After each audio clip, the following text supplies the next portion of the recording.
MTN SME Hub. Link to growth. Link to success. Link to the ultimate resource for business advice and insights. Welcome back to the Big Small Business Show. And in studio with us today, we've got Karla Muller. She's the founder and CEO of Selective Fans. And they specialize in fans, and they do that mainly online. But I just want to come back to the comment about if you put a lot of effort into the marketing. What does that mean? Is that SEO? Is that you put a certain amount of money towards boosting? Like what have you done?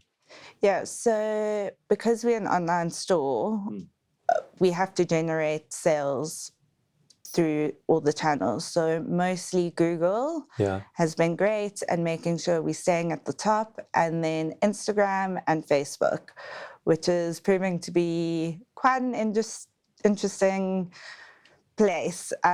Previously it was mostly Instagram, and then I'm now starting to go into Facebook, where you get a lot more actually. So you spoke about you 30%. You think you own 30% of the premium market. What informs that number? How do you know that, or why do you think that? I'm getting this impression because obviously I know the competition out there, and it is quite a small market. Yeah. The other players have been in the game for a long time, but I'm starting to get more and more phone calls where people are saying the other suppliers do not have stock. Okay. And my biggest model has been, I have stock, I dispatch straight away. As soon as you pay me, I'm happy, and I send. And when you talk about stock, does that mean because we're coming back to the concept of scale, right? Yes. So if you double, are you still going to have stock? The idea is yes. Okay. I would like to keep that model. It's been working really well for me in terms of I get a sale, I dispatch. And are you using a warehouse to warehouse this, or your home? Or? My home. I have built a storage in my roof, which sounds crazy, but got a really big garage, keep my fast movers in the garage, and then every week go up, bring stock down, and manage it like that. I'm going to ask you a weird question. Why do you want to scale? Like, what's driving that you say, I want to scale?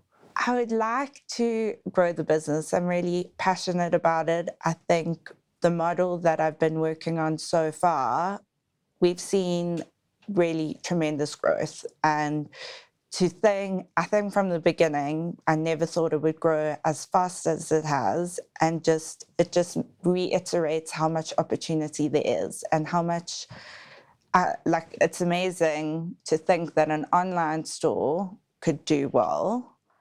So I'm thinking about somebody watching this and thinking, that looks like an easy business to copy. So how hard is it for me to copy you in other words, what I'm really asking here is, if you creating a market, somebody can walk into that created market and say, I'll do that as well. So what makes you special is really the basis of that question.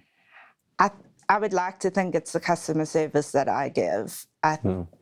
Pretty much everyone that I have sold to has always come back to me and said they can't believe how quickly I respond, how I give them the information that they need. And if I don't know the answers, I will come back to you.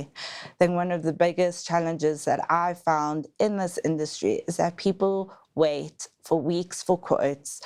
People don't get back to them. I had someone phone me the other day who's looking for fans for school, and he said, I've reached out to so many people and just no one responds. And I had a quote to him the next day. Okay. So how does that happen when you start to scale the business? Right now, the business is 4 or 5 times.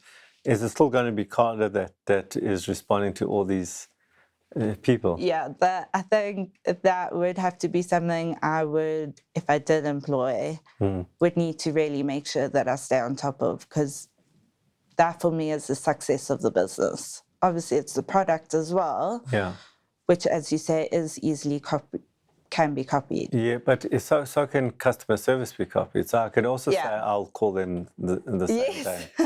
So I'm trying to work out what is the real differentiator there. Yeah.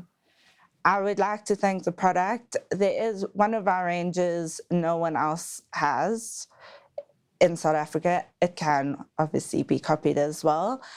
I would like to think at that point then maybe I find new products and I keep staying ahead of product development and making sure that the products that I do have is always one step ahead. How do you decide which fans to bring in and which ones not to? How do you make that decision?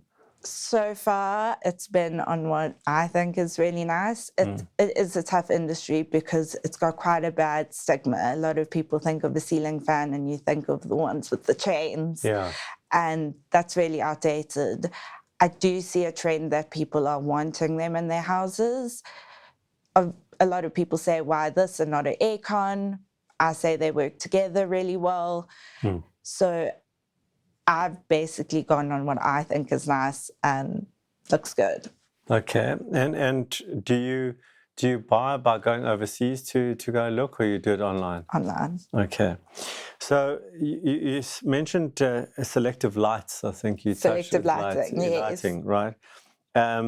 Just tell me more about that. Is that part of the family? Yes, it's my in-laws bought the company about 40 years ago and they have been managing it, and now my brothers-in-law, who are twins, they've taken over and they're managing it.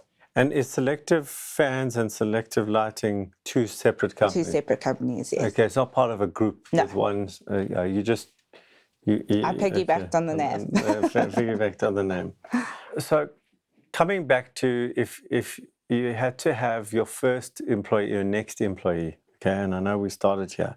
Yes. Who do you think would have to be your very next employee if the business doubled in size? I would say I would need help with the marketing side of things. So someone helping me with the ads and content creation.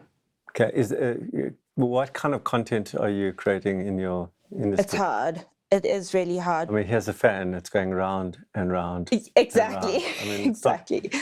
So it would be actually going to sites more often and getting permission to photograph and then publishing. Another thing that I do struggle with is I really don't want to just push product all the time on social media. Yeah. It's not the right thing to do, I don't think. It gets a bit irritating. All right, Karla, so I think I've got enough, and we're going to take a break now. When we come back, I'm going to give Karla some things to think about. Stay tuned. MTN SME Hub, link to business success.